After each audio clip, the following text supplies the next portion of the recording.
We're live from the National Results Operations Centre in Midrand here in Johannesburg. It's just a few hours now to the Independent Electoral Commission declaring the results of South Africa's 2024 election. So despite some political parties wanting the IEC to defer the announcement of the final outcome, it's going ahead, of course, at 6 p.m. tonight, as leaders of political parties will be present tonight for that reveal. They'll also need to move quite fast to map out their way forward in an election that has certainly shifted the country's political landscape dramatically.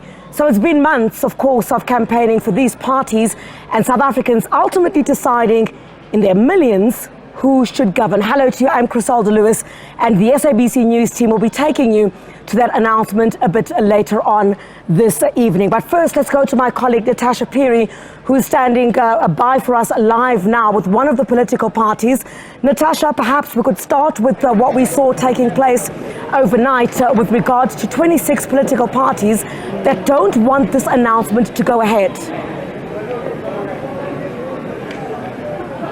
Definitely, Criselda. Thank you so much indeed. Those 26 political parties, just briefly briefing the members of the media after the MK party had actually briefed members of the media last night, saying that they've written to the IEC CEO, Mr. Sai Mamabolo, through their lawyers, requesting that today's announcement of the results be deferred to another day to allow the Commission enough time to actually deal with the objections that have been raised. So, Criselda, in this year's elections, we have a record high of over 500 objections and complaints that were raised with the Commission, as opposed to the 56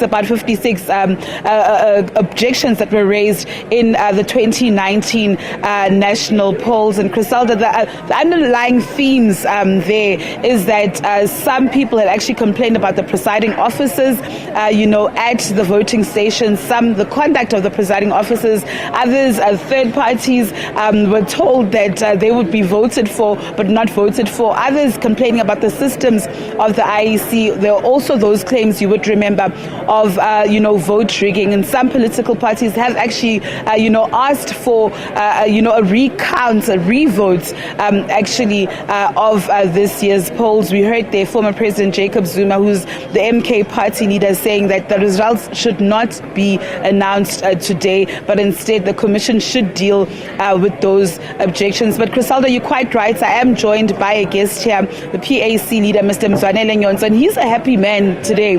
Remember, in the 2019 polls, they got 0.19%, and this year they've got 0.23%. Mr. Nyhontso, are you happy? Very happy. At least I proved you wrong.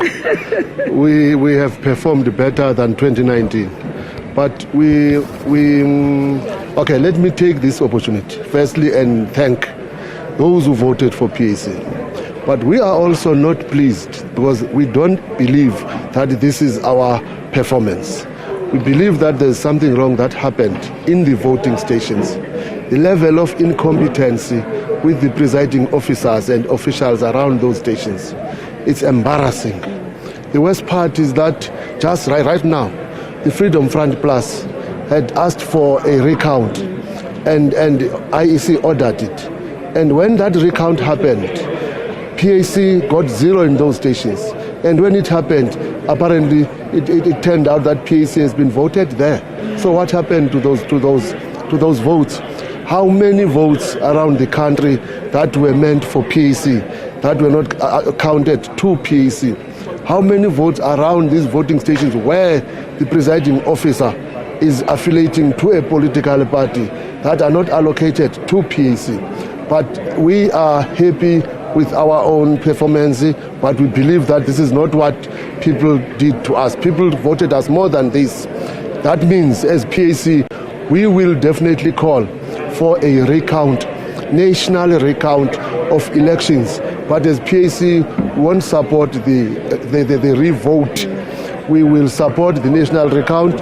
We will allow IEC to make the announcement, because even after announcements, we can still make the recount. You've got 7 days, so will you lodge that application? We will lodge that application because we've got 7 days to launch that application. But we are not saying IEC must not announce. We are not saying let's go for a revote, but this thing must be conducted afresh.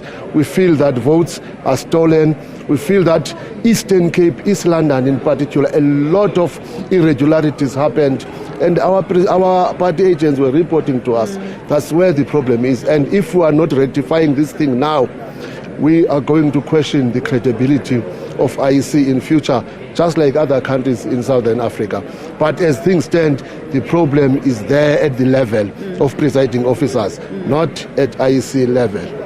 Mr. Nyhontso, I want to move to another issue. The last time I just checked the IEC's website before I spoke to you, it had said that the voter turnout was at 58.63%. This has now gone down. The voter turnout in 2019 was 66%. You had around 26 million people on the voters' roll. This time around, you have 27.74 million people on the voters' roll. I mean, why do you think the numbers are so low? Are South Africans despondent to our politics, to politicians?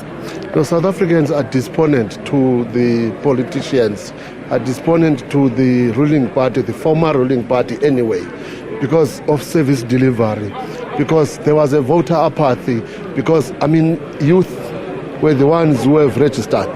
But you must also know that they are not working. They are unemployed. Also, the IEC systems, I saw many people being turned away because the IEC system was not working. I saw people were told that you are not supposed to vote in this station. I saw people referred to voting stations where they voted in 1994, and in last elections they voted in this particular station, and yet IEC changed the system. I think IEC was not ready for these elections. Those are things that I think contributed to the low voter turnout, and the voter apathy, of course, is caused by unemployment, by lack of service delivery, by a whole lot of things that are happening in our communities, corruption in the country, and so on. Coalitions moving forward, and no party got an outright majority, but I remember your utterances. I also remember the leader of the EFF, his utterances saying that they wouldn't mind going to a coalition with the PAC, with AZAPO, like-minded parties of the left. We're still saying that. We also don't mind going to coalitions with like-minded parties. That's true. This is also an opportunity for the ANC as an African organization to call us as African organization and sit down and compromise in some of the things, because we must also remember this is about the African cause. The land question has always been at the center of every problem in this country. It is an item of conflict. Now, if the ANC is inviting us and saying we'll discuss land question and the land will be restored to its rightful owners, our ANC will have our vote. One thing that you just reminded me of something that we were speaking about off air. You're also saying that if the ANC approaches you as the PAC will say that you'd go into a coalition provided that the ANC President Cyril Ramaphosa steps down. We heard the Secretary General of the ANC, Mr. Phiri earlier on, saying that he remains the president of the ANC. The truth is, people of this country did not vote for ANC. It means they are not happy with their head. The truth is, we are not happy. We're all not happy with how these guys handled the issue of Palapal. We can't say that was right. We were bullied, of course, because they used the numerical arrogance, and then they decided to vote against a former Chief Justice finding that says the president must have a case to answer. So we will definitely wish to see them having another president if they are going to be the ruling party. But as things stand, African people do not want them to be a ruling party. That's why they did not vote for them. It's a sad reality. Mr. Nyhontso, thank you so much for your time. Indeed, Griselda, interesting times, ahead of us as journalists, we'll be working overtime, as these coalition talks will be coming into form and into play. It'll be interesting to see what horse trading would actually take place and what other political parties would, compromise to actually get into a coalition. But I also want to remind you of one thing, a very important thing, Griselda, that Mr. Manyi had mentioned. He he says that they will allow the IEC to actually announce the results, but they will be forming, complaints rather, to say that these results should be recounted. And it takes me back to yesterday. The IEC had told us that there were incidences where 24 recounts were actually ordered, 20 in Gauteng, 3 in the Northwest, and 1 in Limpopo. So I'll leave that for you, Griselda, and I'll just go around the floor looking for guests to Natasha, talk to while we actually build up to 6 o'clock, where the IEC will announce the final results. Well, Natasha, just before I let you go, you touched a bit on it, but of course, everyone was looking to that press conference that was held by the Secretary General of the ANC, Phiri Mbalula, and basically, the ANC admits that it has not done well. It needs to do some introspection, and it'll be very interesting to see what comes out of the ANC-NEC meeting on Tuesday.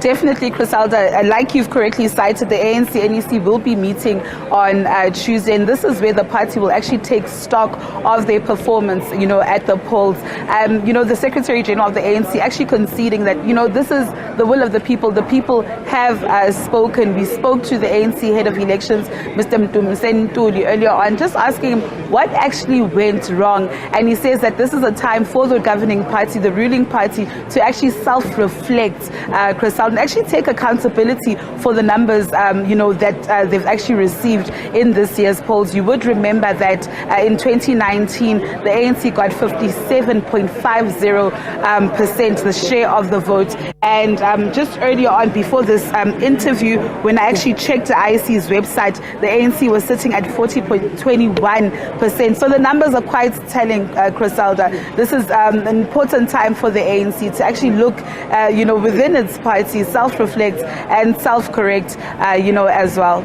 Also, Natasha, it'll be very interesting to see.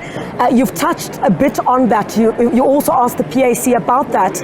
I mean, a lot of horse trading is going to happen in the next couple of days. In fact, we believe that's already taking place behind the scenes. What has the ANC said about possible talks with certain political parties? Well, the ANC is open to talk to any political party, Griselda, but remember, in the words of its Secretary General, Mr. Phiri Mbalula, he said that, Cyril Ramaphosa, the president, remains the president of the ANC, so that's a non-negotiable for them. But speaking to other political parties, yesterday I spoke to Gayton McKenzie. Their non-negotiables is that the Deputy President, Kenny Kunene, must be the Home Affairs Minister, and they are not budging on their policy of illegal immigrants. You speak to the EFF, the issue of its Deputy President Floyd Shibambu, also becoming the Finance Minister. So it's quite interesting to hear various views from various political parties. Mr. Nyhontso of the PAC saying that they will form, they are likely to form a coalition with parties that are in line with their policies, the issues of land, Griselda, and there's just so many things around these talks. But it's quite interesting, Griselda, that SABC News, we've been reporting that the MPC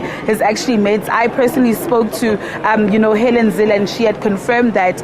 But, speaking to leaders of other political parties within the MPC, one had actually raised that they now somewhat feel left out. And this person had said that, it seems as if, the Democratic Alliance, the IFP, and the FF Plus, something's just going on with those parties, a bit of more horse trading within those parties, and they feel left out. So these are interesting times ahead of us. It would be interesting to hear what the party leader, Mr. John Steenhuisen, will be saying. I think he's got a briefing at 5 o'clock or so. Of course, they'll also be coming here, so we'll just get more reaction from them. I also want to get a reaction from Action SA to say, where does it leave them now, within this multi-party charter and the other smaller political parties within the MPC, Griselda? And just finally, then, Natasha, the MK party, of course, the sentiment that it had shared, basically leading, the charge for this announcement to be deferred, not to take place. The MK party leader, Mr. Jacob Zuma, saying there are too many outstanding issues that need to be addressed before such an announcement is made. Talk us through also, for those perhaps who had been fast asleep at the time, some of the key issues that came out of that press briefing. You're quite right, Crisalda, very, very right. He had said that why is the IEC rushing to actually announce the results when you've got so many objections, from various political parties, not only political parties as well. Remember, not only political parties could actually raise objections, but ordinary people like you and myself could actually raise objections with the commission. And like I said earlier on, issues of presiding officers, how some presiding officers actually conducted themselves at polling stations. Some, voters claiming that they didn't even know what they were doing, at the voting stations. Those are just some of the objections and complaints that came about. But these political parties, MK in particular, had, cited issues of vote rigging at some polling stations, saying that they've got the proof and they've got the evidence. Other political parties also saying that they've got the proof and they've got the evidence of this. And because of the high magnitude of the evidence and the proof that they have, they want the commission to actually do a thorough job of going through all these objections, that they have, Crisalda. They also, the MK party had called for a commission of inquiry into these elections, saying and citing that these elections were not free and fair. And this is despite, the IEC coming to us, members of the media, and assuring members of the media that so many measures and so many mechanisms were actually put in place to ensure that these elections are free and fair. I remember Mr. Mzwanele, just a day before yesterday, had actually cited that,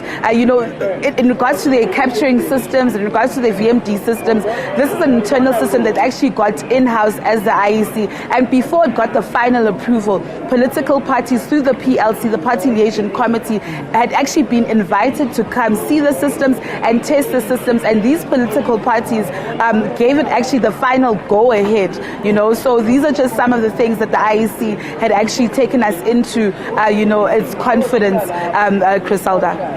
Natasha Phiri, thank you very much indeed. SABC News political reporter Natasha Phiri.